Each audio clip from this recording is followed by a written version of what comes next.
இருக்கும் அன்பான வணக்கங்கள். ஆரோக்கியம் தரும் ஆயுள் சித்த மருத்துவம் என்கின்ற தலைப்பிலே முதலாவது காணொலியாக நாங்கள் பார்க்க இருக்கிறோம். அந்த முதலாவது காணொலியிலே முக்கியமாக முதலாவது விடயமாக என்னுடைய ஆரோக்கியத்திலே செல்வாக்கு செலுத்தக்கூடிய ஒரு தாவர பகுதியாக இருக்கக்கூடிய குங்குமப்பூ பற்றி தான் பார்க்க இருக்கிறோம். குங்குமப்பூ எவ்வாறான வகையில் எங்களுடைய ஆரோக்கியமான வாழ்க்கைக்கு சித்த மருத்துவ ரீதியிலும் சரி எங்களுடைய ஆரோக்கியமான வாழ்க்கைக்கு உதவுகின்ற சம்பந்தமாக பார்க்கிறோம். குங்குமப்பூவினுடைய பொட்னிக்கல் நிலையை பார்க்கிற பொழுது கார்கோபஸ் சட்டிவஸ் என்பது அதனுடைய பொட்னிக்கல் நிலையமாக இருக்கும். அதனுடைய ஆங்கில பெயரை பார்க்கிற பொழுது சப்ரோன் என்பதுதான் குங்குமப்பூவினுடைய ஆங்கில பெயராக அமையும். ஒரு 500 கிராம் குங்குமப்பூவை சேகரிக்க கிட்டத்தட்ட 60,000 மலர்கள் தேவைப்பட்டன. ஒரு மிகப்பெரிய தொகையிலான மலர்கள் இந்த குங்குமப்பூவினை சேகரிக்க பயன்படுத்தப்பட்டன. இந்த குங்குமப்பூவிலே காணப்படக்கூடிய சுவை எவ்வாறு சுவை என்று பார்க்கிற பொழுது ஒரு கைப்பு வகையான சுவை உங்களுக்கு தெரிந்திருக்கும். அதே போல இங்கே குங்குமப்பூவினுடைய தன்மை என்கிற பொழுது வெப்பம் என்கின்ற ஒரு வெப்பத்தை வழங்கக்கூடிய உஷ்ணத்தன்மையாக இருக்கும்.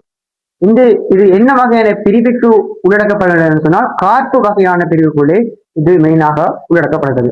குங்குமப்பூவிலே முக்கியமாக உலர்ந்த சூலகத்தண்டு, அதாவது பூவல்ல உலர்ந்த சூலகத்தண்டு மற்றும் சூலக மூடி என்பன இது மருத்துவ தேவைக்காக பயன்படுத்தப்படுகின்றன. தன்மையிலே வெப்பம் என்று பார்த்து விட்டோம்.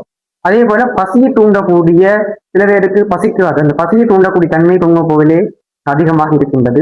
அதே போல எங்களுக்கு எங்களுடைய இசிவுகளை அகற்றக்கூடிய ஆன்டி ஸ்பெஸ்மோடிக் ஆக்ஷனும் இங்கே காணப்படுகிறது. முக்கியமாக என்னுடைய மருத்துவ பயன்களை பார்க்கிற பொழுது என்னுடைய இரத்த ஓட்டத்தினை சீராக்குவதற்கு முக்கியமாக அமைகிறது. எங்களுடைய செரிமானம், அதாவது எங்களுடைய சமிபாட்டை மிக சிறப்பான முறையிலே சரியான முறையிலே மேம்படுத்துகிறது. அது மட்டுமல்லாது சளி, இருமல் போன்றவற்றிலிருந்து எம்மை பாதுகாத்துக் கொள்வதற்கு குங்குமப்பூ ஒரு மிக முக்கியமான ஒரு மூலிகையாக பயன்படுத்தப்படுகிறது. மன அமைதியை பேணுவதற்கும் இந்த குங்குமப்பூவை நாங்கள் பயன்படுத்துகிறோம். அதே போல பெண்களுக்கு ஏற்படக்கூடிய மாதவிடாய் சுழற்சி தொடர்பான அசௌகரியங்களிலிருந்து பாதுகாப்பை வழங்குவதற்காக குங்குமப்பூ பயன்படுத்தப்படுகிறது. அது மட்டுமல்ல எங்களுடைய ஸ்கின், அதாவது எங்களுடைய சரும பொலிவை பேணுவதற்காக குங்குமப்பூ பயன்படுத்தப்படுகிறது. அது மட்டுமல்ல எங்களுடைய கண்ணினுடைய ஆரோக்கியத்தை பேணுவதற்காகவும் இந்த குங்குமப்பூ பயன்படுத்தப்படுகிறது.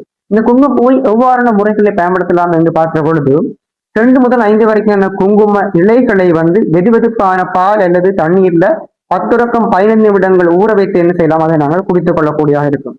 இதெல்லாமே முக்கியமாக வரும். அது மட்டுமல்லாது சித்த மருத்துவத்திலே மருந்துகள் ரீதியிலே சித்த மருத்துவ ஆலோசனையின்படி சூரணங்கள் மற்றும் லேகியங்கள் போன்றவற்றாலும் இவரை நாங்கள் பயன்படுத்திக் கொள்ளக்கூடியதாக இருக்கும். முக்கியமாக இந்த குங்குமப்பூ உட்கொள்கிற பொழுது நாங்கள் கவனிக்க வேண்டியபடி என்று பார்க்கிற பொழுது குங்குமப்பூவை ஒரு அளவுதான் எடுக்க வேண்டும். சொல்வார்கள் அளவுக்கு மிக அமிதமன் நஞ்சு என்று சொல்லி இது ஒரு அமிதமாக இருந்தாலும் இதை ஒரு அளவுதான் நாங்கள் உட்கொள்ள